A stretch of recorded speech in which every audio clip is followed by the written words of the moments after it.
Before leaving, think about how and when you want to re-enter. Oftentimes, mom focus on the exit strategy. They don't focus on the return strategy if they need Hmm. that. Or even if you're in a position where you can say, I get to retire early. Boy, I wish I was part of that mom group, right? Where they don't need to come back into the workforce for the foreseeable future, or possibly ever. It's always Hmm. good to have a backup plan, a re-entry plan, because tomorrow isn't promised. Just like I never expected to have to make a life or death call with a husband in our Yeah. mid-30s. That is not part of the plan. We just never know what's going to happen. And so I encourage moms to have a re-entry strategy as well. Hmm.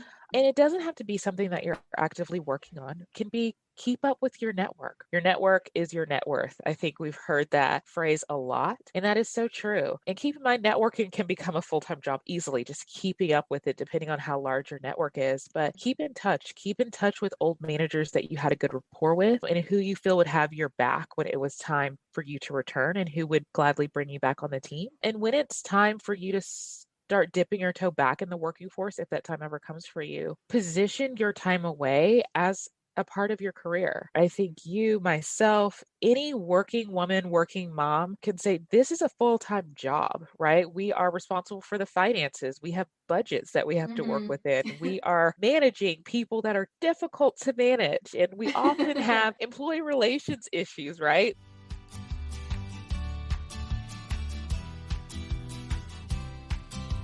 Welcome to the Confessions of a Working Mom podcast, where we bring you real life working mom stories, tips, tricks, and advice for thriving and surviving in motherhood.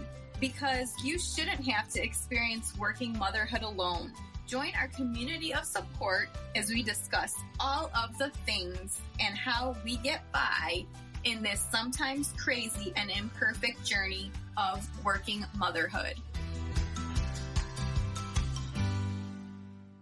Hi, and welcome back to another episode of the Confessions of a Working Mom podcast. On this week's episode, I'm so excited to be talking to Crystal Ohikhuare. I hope I pronounced that right. I'm sorry if I didn't. But Crystal O, as she's known on her social media platforms on Instagram and all of those good places. She's a working mom who studied communication studies, has a master's degree in public and political communication, started her career in public relations, representing politicians and professional athletes. But upon returning home to Dallas, she fell into the world of human resources and recruiting. Since then, she's held several leadership positions with different organizations and has launched, grown, and sold several HR-related businesses. She also tours the country lecturing and coaching women on how to launch, grow, and pivot their careers while balancing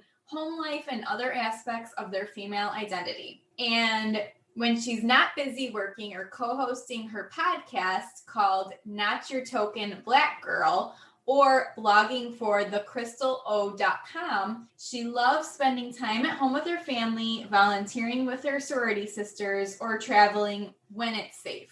So she currently lives in the Dallas area with her husband Mike and their daughter Aria. Family will welcome a baby boy this summer. So I was so excited to talk to Crystal about all of the things related to being a working mom in a pandemic and all of the things that went along with that are still going along with it, including how mass numbers of women are exiting the workforce since the beginning of the pandemic. And we just had such a wonderful conversation about practical tips and ideas, strategies that working moms can do and conversations they should be having with their employers. Her interview really came out of a piece she wrote called Stop Telling Moms What to Do During a Global Pandemic. So I also titled the episode of this podcast as the same title because I really love that. So without further ado, let's dive in to my conversation with Crystal, who you are going to love, and let's talk all things working moms during a pandemic. Let's go. Hi, Crystal. Welcome to the Confessions of a Working Mom podcast. How are you doing today? I'm great, Kelly. Thank you so much for having me. Oh, of course. I'm super excited to talk to you. So, can you tell us a little bit about yourself, your family, your background, and anything else that you want to share with our audience? Yeah, so my name is Crystal Ohikhuare. I'm originally from Dallas and I live here today with my husband, Mike. We'll be celebrating 4 years of marriage this spring, and we have one 2-year-old daughter who will be 3 this summer. And fun surprise, we are expecting a little boy this summer as well. So right now we're a family of kind of 3.5. He's about halfway loaded. So we're excited to meet and welcome Lucas later this summer. By trade, I'm an HR and recruiting professional. I've been in this space for, I'll just say, a long time, not to date myself. So that's what I do. I've built businesses around it. Currently, I work for a company called Redfin. You may have heard of it if you're interested in buying or selling a home. So I am a leader on their recruiting team there. And when I'm not doing that and being a wife and mom, I have a mom blog, a working mom blog, because I think it's such a unique and special journey. And really, the goal there is to make sure that no working mother or working woman ever feels like they're kind of going through life's journey alone, because we know it can have a lot of ups and downs, but just to know that they've got a friend out there who's going through something very similar. Yeah, definitely. And that's part of why I started this podcast as well. It sounds very similar to my mission. So, yeah, that's great. Yeah. So, tell me, Crystal, how did 2020 go for you? And what were sort of your takeaways, especially related to like this elusive balance that we're supposed to have being a working mom, right? We're supposed to balance like our careers and our family, and we hear about it all the time. So how did things go for you and how did you sort of handle it? Yeah, I'm a fully transparent person. It was a hot mess, and I think that's the beauty of the journey, being able to admit when you're like, yes, today I have it together. All last month, I did not. So 2020 was filled with lots of learning opportunities, growth opportunities, but also some good times, right? It wasn't all doom and gloom, but it did really force me to do a gut check. I talk to women all the time about having quote unquote balance. And I really don't like to use that word because it's impossible to be balanced. You have a full-time job. Being a wife is a full-time job. Being a mother is a full-time job. And all of the other hats we wear, daughters, sisters, friends, what have you. So I really like to use the word managed, and I kind of mismanaged a lot because I was thrown into a situation that it was unlike any I had ever dealt with before. Because, like you said, our worlds were literally colliding. And I struggled for a while to get my footing. But eventually I just reverted back to my leadership skills. How can I outsource?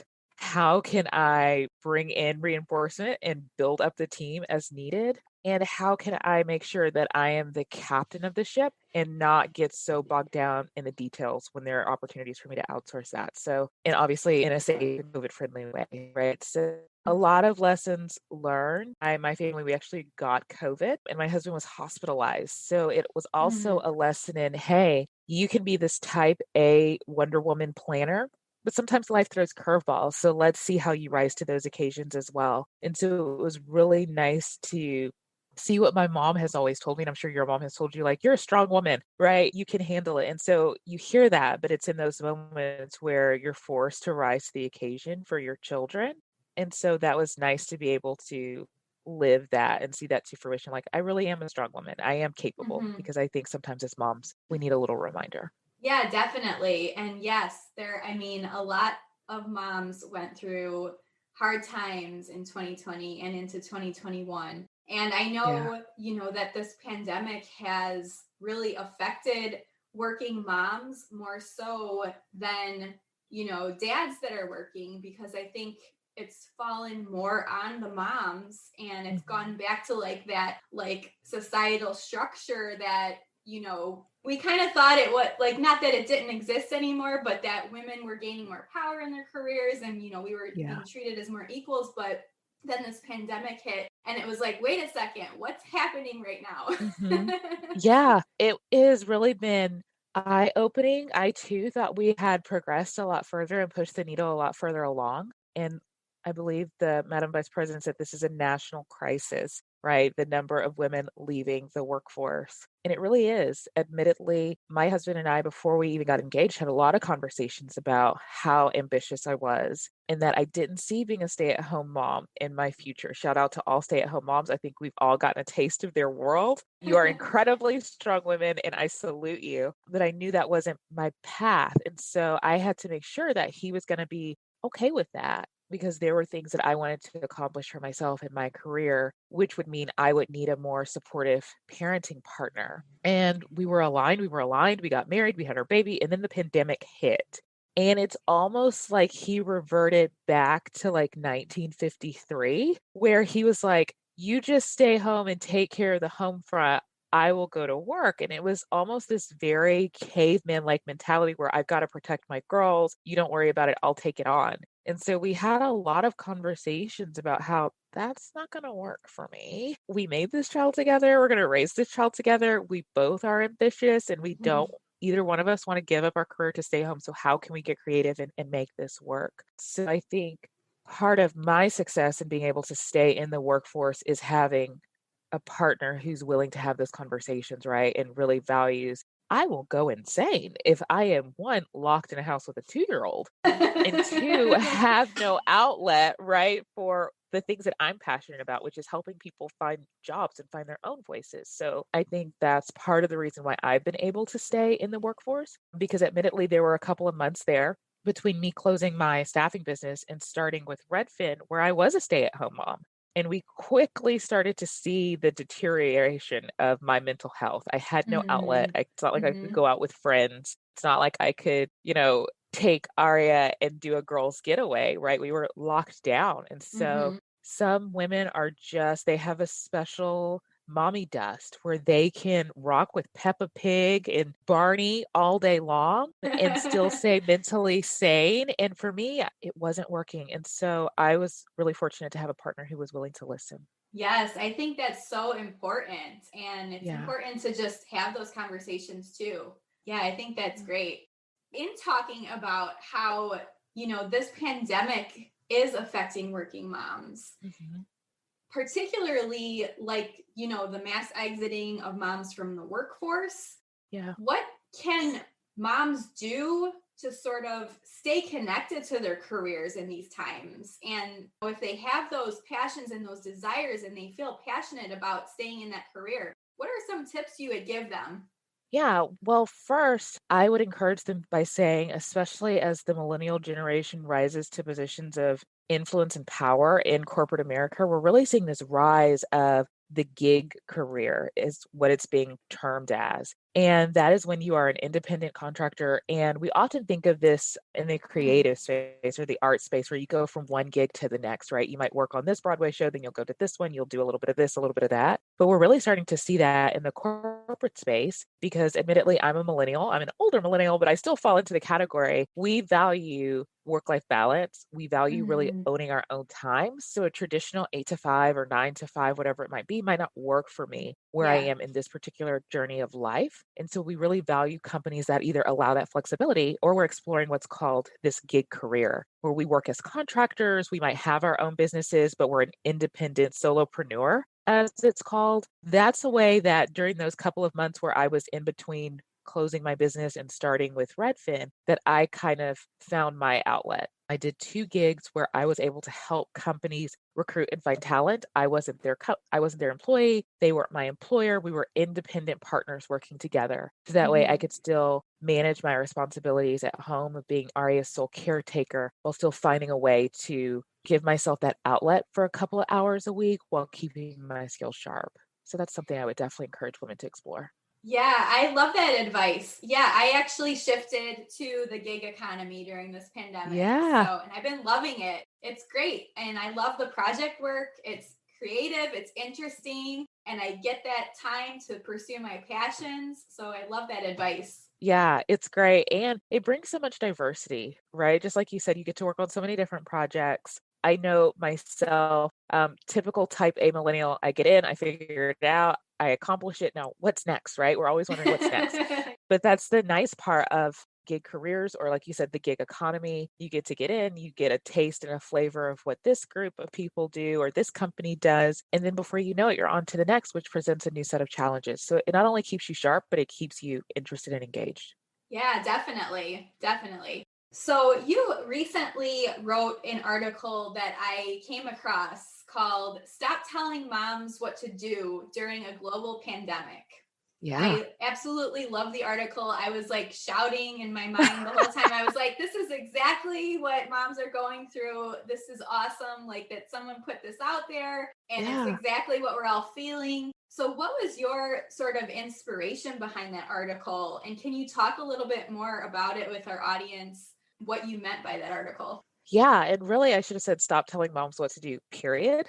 But especially right now during a global pandemic. But I was definitely feeling a little sassy. Really, my mom and husband were the inspiration. I have admittedly what my mom calls a jack in the box personality. So I can be cool, calm, and collected. And then something will trigger me and I am like off the chain. So my husband and mom had been telling me, in my opinion, what to do a lot. We think you should do this. We think you should do that. And one day I just popped off. And that's not typically my style. I'm fiercely protective of my family, obviously fiercely protective of Arya. So if I have a mama bear moment, that's one thing. Someone's usually poked the bear or the cub, but to just lash out because two of the people closest to me are giving me loving advice, it's probably in my best behavior. It's typically not my style. So they're like, whoa, like, what's happening here? So I really had to do a gut check and look in the mirror. Whenever I have confrontation in my life, I'm like, let me take a step back and do a little self-analyzing, right? How did I get here? And so I looked back over the previous days, weeks, months, and really the last year. And I found myself just getting frustrated with all of the pressures that were brought on by the pandemic that we've already dived into, but also this feeling belittled, feeling like maybe they didn't trust me, that I was wise enough, mature enough, strong enough to make decisions for myself. Because as moms, we tell our little people what to do every day, right? Because we know what's best for them. They haven't matured to a point yet, and they might not ever, in my opinion. Now that I'm a mom, I see why my mom is still giving me advice as a grown woman well into her 30s, right? And so I internalized that and felt like, do you see me as childlike? What's going on? On top of the Western societal and specifically American societal ways of feeling like women are softer than, less than, weaker than, so we need to be saved. We need to be told what to do in order to help ourselves. And so it really brought to the surface, or my internal surface, of my frustration. And I figured if I'm dealing with this, other moms are probably dealing with this, right? And it's one thing to get advice from your life partner, right? Your mom, your best friend, people who you know have your best interest at heart. It's totally different when society, strangers, maybe people in the workplace who don't know you, maybe a manager doesn't have your best interest at heart, want to help you come to a decision about a major part of your life, which is your career. And so I really wanted to, one, let women know that, hey, you're not alone if you're having these feelings where you're feeling a little sassy. Why do people think they can tell me what to do? I'm a grown woman.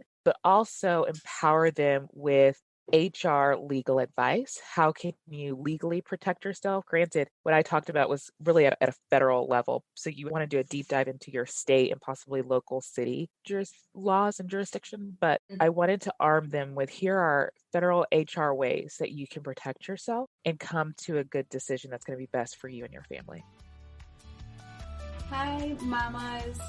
I wanted to tell you about the course I am going to be launching. So this course is the Working Mom Collective Business Launchpad.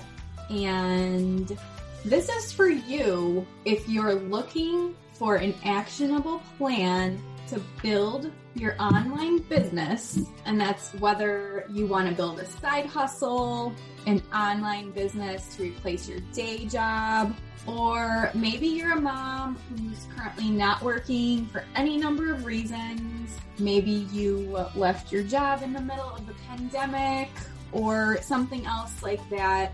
And you really want to build a plan for an online business that is straightforward and will take you from your idea to an actual action plan for moving forward. And so I really would recommend getting on this launch list because I'm going to be sending out some freebies and some special bonuses and a special discount for the people that join the wait list. So again, you can go to the workingmomcollective.com/purpose to sign up and to find all of the other details about the course. Hope to see you on the inside, mamas. Yeah, for sure. And you talked in that article also about the solutions that moms can go to and focus on before just kind of exiting the workforce. Like, you know, we all were stressed out in 2020, and I'm sure there's all moments where we thought, I'm just going to walk away from this. Yeah. So what are those solutions that moms can focus on? Yeah. So the first thing is I wanted to arm you to protect your money, right? We're in a pandemic. You're considering walking away from employment. Most likely your income, your family income might change. That's typically what happens if you quit or go from full-time to part-time. So I just wanted to make sure that moms were protecting their income as they made that decision. So one thing that I talk about is really looking at your employee handbook. PTO or paid time off is not federally mandated. It's not a requirement. It's a benefit. And so each company has their own way of handling how you accrue it, how you lose it, how or if it can be paid out upon you separating from the organization. So I really wanted to call that to light to moms before quitting. Use your PTO, right? If the company doesn't pay it out, because oftentimes when you put in your resignation, managers, companies are more hesitant to pay you for taking time off, right? Because they know you're leaving. If you do have a company that pays out paid time off, and that could be, they could pay out sick leave, they could just pay out vacation, know that that's probably going to be taxed at a higher rate because it's not viewed as regular income at that point. So if moms are strapped for cash, I tell them, hey, keep that in mind. And as you're leading up to your decision, try not to take a lot of time off so you can leave with more cash in the bank, right? But if you're a mom that's not necessarily strapped for cash, I recommend just taking the time off because you're actually bringing more income into your family because it's paid out regularly if it's used that way. And then I go into other details, just making sure moms know that mental health is the same as your physical health, right? So really explore the Family Medical Leave Act. We know that women are the primary caretaker typically in families, and you can use that leave for both your own health as well as being a caretaker for certain family members. Now, it can't be like your second cousin twice removed and all of that, but it covers a great deal of family members that typically women are first in line to care for. So that could be an option for you just to give you more time. And while that doesn't protect your paycheck, it protects your employment, right? So some companies choose to pay you while you're on FMLA, other companies don't. But what's protected at the federal level is after you come back from FMLA, you will be employed, right? And have an opportunity to generate money. So I go through several HR tips and tricks that sometimes people are aware of, sometimes they're not. I know as an HR professional, when I'm talking to my friends, I'm like, what do you mean you just quit? Like, why didn't you do this? Why didn't they said, I didn't even know that was a thing. Like, you have more power than you think. Yeah. Go back and tell them you don't quit and let's walk through this so you can get the best bang for your buck. Right. So I just wanted to arm as many women as possible to help maybe ease their decision making so they know all of the options that are available to them. Yeah, I think that's so great that you have, you know, you're giving all that advice because it Yeah, is something that a lot of women have had to face in the past year. And so, like you said, I don't absolutely. think that we always know like all the options that are available to us. And, you Yeah. know, even sometimes, like I'm thinking back in my corporate career, sometimes I'd go to a manager and the manager would not know anything like about any Mm-mm. policy. I was like, Right. okay. so then you'd have to go to HR still and like figure it all Yeah. out. But no, I love that you're sharing all that knowledge. I think it's so important and so empowering for moms, Yeah. really, is what it Yeah, is.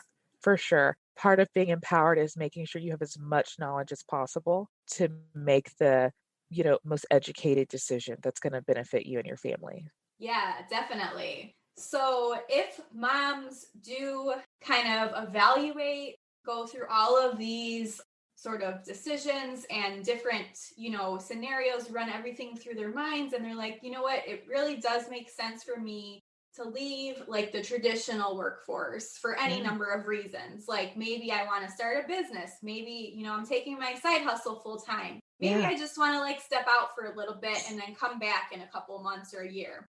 So, what advice, I guess, would you give to them? And we sort of touched on a little bit of this, like in the past question, but any more tips from your HR professional perspective to give to those moms before leaving? Before leaving, think about how and when you want to re-enter. Oftentimes, mom focus on the exit strategy. They don't focus on the return strategy if they need Mm-hmm. that.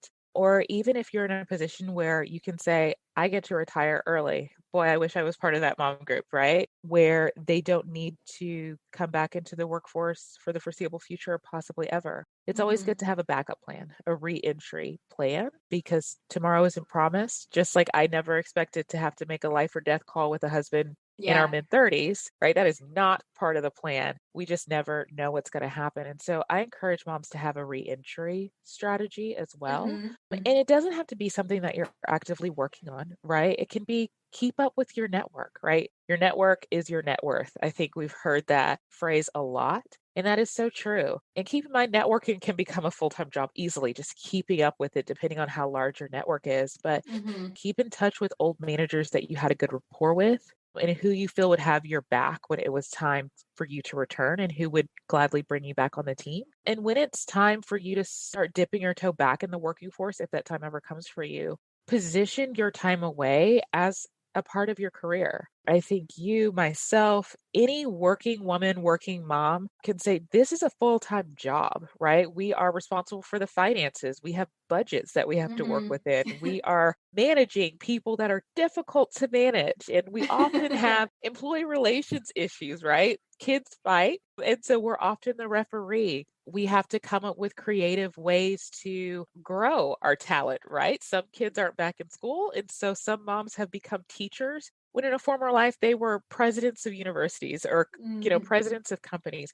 So that speaks to being able to think on your feet, being able to pivot depending on what the business, i.e., family, needed. So really pitch your time away, not as I was just away being a Mm-hmm. mom. It's never just away being a mom. There are critical skills that you either developed or made sharper while raising your family.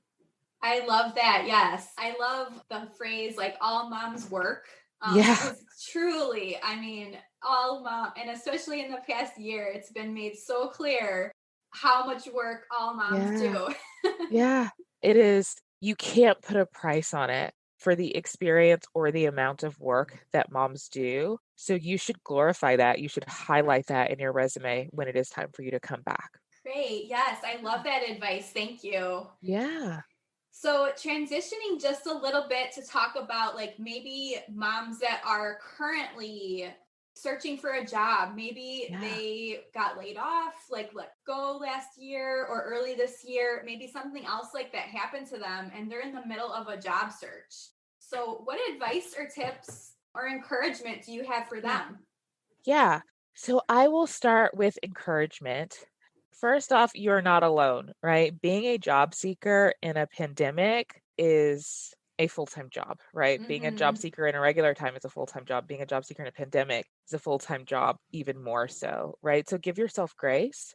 When I'm working with job seekers, I tell them set certain times, either per day or weekly, however you want to do it to focus on searching for a job because Mm-hmm. oftentimes you get this frantic approach where I'm just going to apply to everything on Indeed or everything on LinkedIn. And you really want to make sure that you're being strategic with your job search. So if you're on the job market, I say get up bright and early, get your coffee or tea or orange juice, whatever it is, and say for these 2 hours, I'm going to work on my resume. I'm going to watch a YouTube video or LinkedIn learning about how to sharpen my interview skills. And then my goal is to apply to 10 jobs. And after that, go enjoy your day, right? Yeah. Because it can be so easy to become mentally consumed with the task of finding a job that you don't look up and take advantage of the free time that you have to build deeper relationships with your children or to explore passions that you might not get to explore once you're back into a regular work schedule. So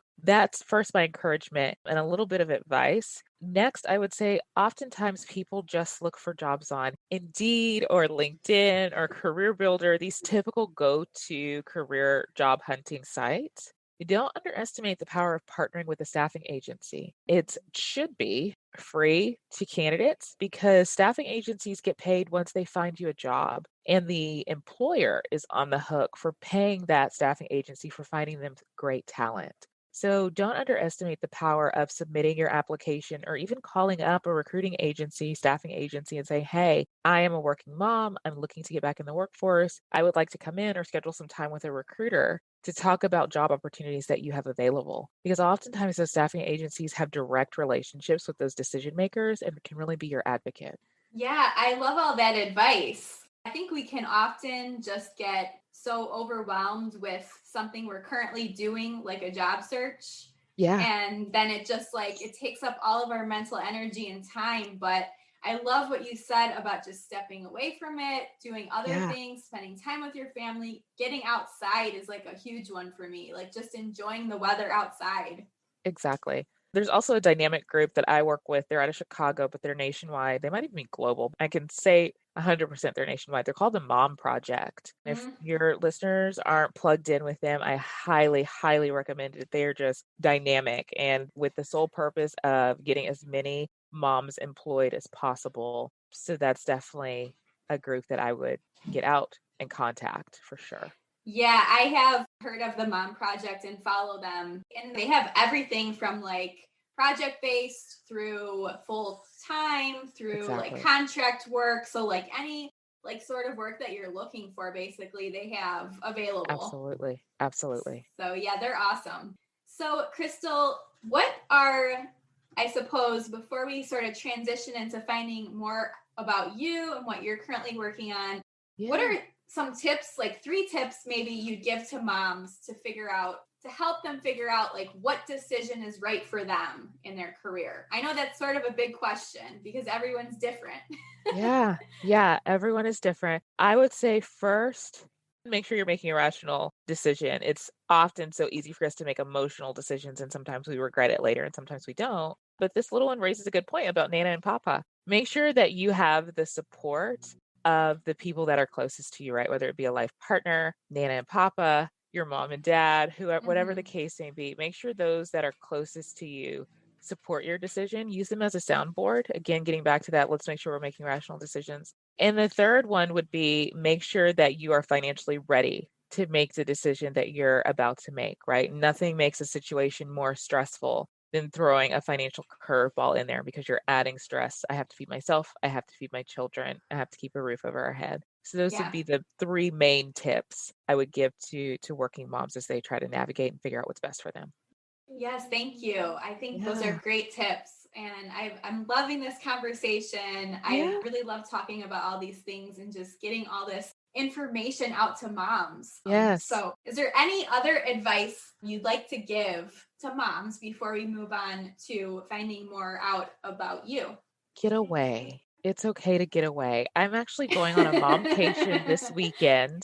I haven't slept away from my husband, my daughter, my house since 2019. No, the beginning of 2020. We went to London for my birthday in January of 2020. And so this weekend, I found a very COVID friendly hotel and I am having a momcation. I Nice. won't be gone for very long, but I'm taking my overnight bag. I'm going Don't to do that. order room service. I have my adult coloring book. I'm going to turn the TV off. I wish I could turn my cell off. As you know, being a mom, you're never fully off. So just in case I'm needed, I'll keep my cell on. For me, sit in quiet, look out over the water, do a little coloring because that really turns my brain off and just spend some time recharging. And I have felt so guilty about this upcoming weekend. It's actually caused me a little anxiety. I was like, maybe I should just cancel it. My husband's like, no, you should go. We'll be okay. It's okay to take a break. And so make sure that you take care of you, however you recharge. Make sure you do that. I love that. And yeah, that's why my daughter was talking about Nana and Papa. Actually, she Yeah. is going to stay by their house for the first time since I think the end of 2019. Yeah. So that's tomorrow. So I have like half a day to myself tomorrow.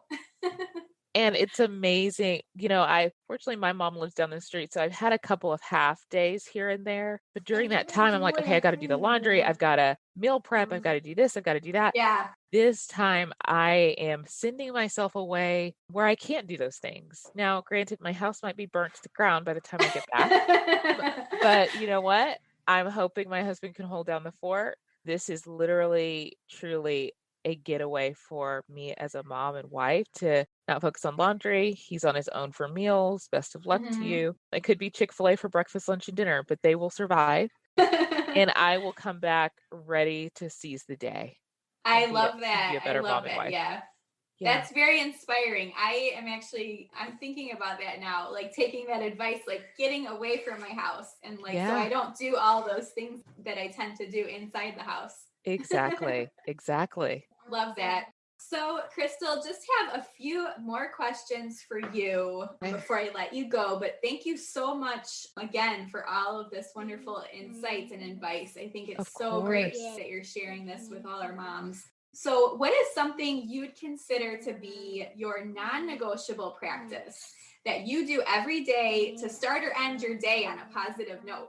Oh my gosh, that might be the hardest question you've asked me. Let's see, a non-negotiable that I do every day. I have to watch the news.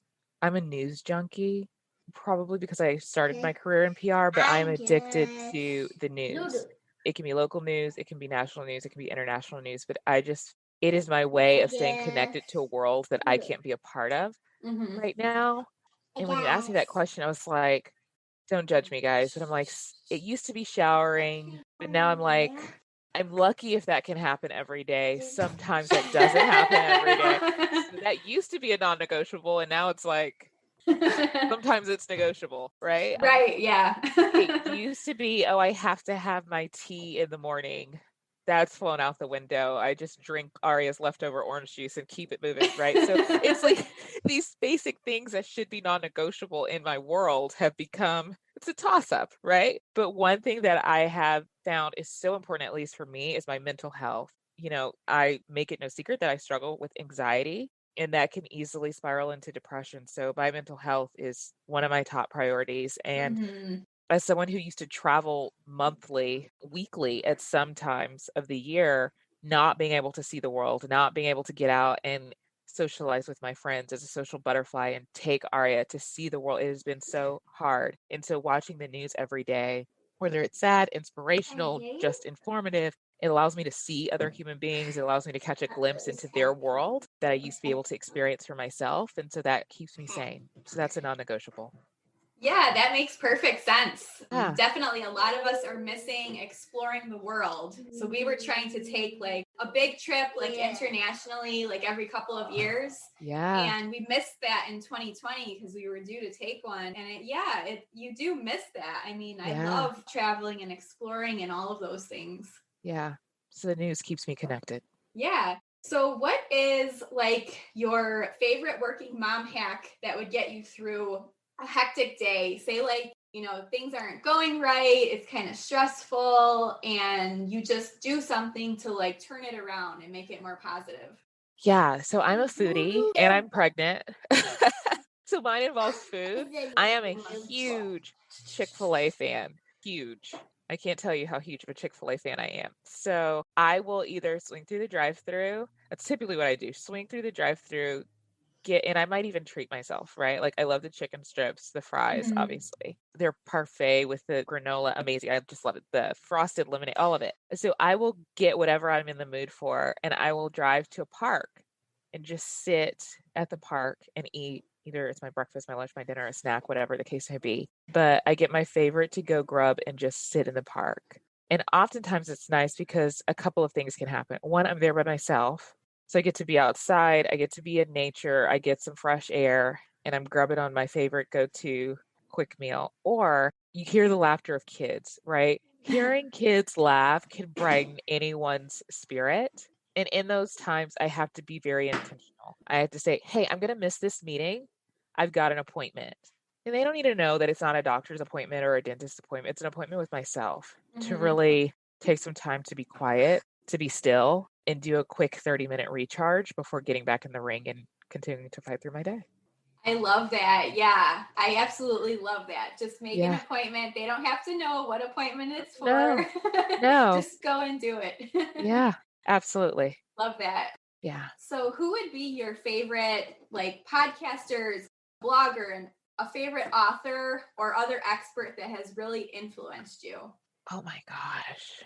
So there's so many There's choices so nowadays. many. There's so many. There's so many. Not to be cliche, but I'm a huge Mariah Carey fan, right? I mean, she needs to get it together. I would say Mariah Carey from 91 to 2005-ish. But I love about her is she makes no qualms that she is a mom, right? And what a demanding career. Talk about traveling for work, being available for work 24/7. You've got crazy hours, you've got crazy demands. Yeah. But she always finds a way to be a mom first, no matter if she's late to a concert, which I've been, and I was waiting. And she said, it's because my kids. And I didn't have a kid at the time, but it now looking back on that moment as a mom, imagine the pressure. And she still says, you guys are going to have to wait. I don't care that you paid $50 to thousands of dollars to see me.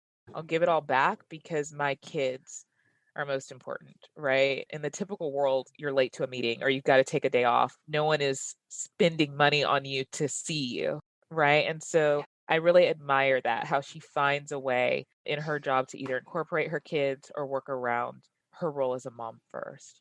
So I appreciate that about her. I love that. Yeah, I love that story. And it is funny how you kind of look back differently on some of those things after you become a mom. Oh, yeah. Before I was a mom, my kid would never cry on an airplane. My kid would never eat a frozen pizza. My kid would never watch more than 30 minutes of TV a day. All of that was shot and when reality hit. So it is interesting having a different perspective being a mother. Definitely. So where can we find you online? Where do you hang out the most often? And all of that good stuff so the listeners can come and find you. Yeah, so I have a website, thecrystalo.com, OH, and it's the same for my Instagram and Facebook, The Crystal O. I also have a podcast called Not Your Token Black Girl, where we discuss everything from being a working mom of color and, you know, the intersectionality of that to our season finales coming up. And we're going to be talking to Rachel Lindsley about The Bachelor. So we talk about any and everything on my podcast. So that's where they can find me. Awesome. Sounds like a really fun podcast to listen to. Oh, it is. It is a hoot. I do it with my best friend who is a hippie down in Austin, who is just hilarious in her own right. So yeah, it's a good time. Well, thank you so much, Crystal, for being a guest on this podcast. I really had such a great time talking to you. And thank you for sharing all of those great tips with moms as we all still try to navigate through this crazy pandemic that we've been living through. I think, you know, this is such valuable information for moms. So thank you so much. Thank you for having me, Kelly. This was great.